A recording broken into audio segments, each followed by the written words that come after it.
जब तक मैं अमेरिका का सदर हूँ, तब तक ईरान को एटम बॉम्ब हासिल करने नहीं दिया जाएगा। Good morning. I'm pleased to inform you, the American people, अमरीकी अवाम को शुक्रगुजार और खुश होना चाहिए कि ईरान की जानिब से गुज़िश्ता रात हमले में कोई अमरीकी जान ज़ाया नहीं हुई। by the Iranian regime. We suffered no casualties. हमारे तमाम फौजी महफूज हैं, सिर्फ फौजी अड्डे को मामूली नुकसान पहुंचा है। At our military bases.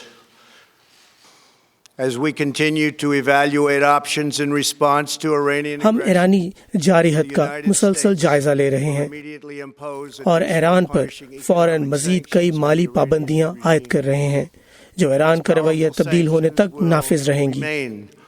Until Iran changes its behavior. Iran appears to be Iran missile हमलों के बाद पीछे हट गया है। thing for all parties concerned and a very good thing for the world.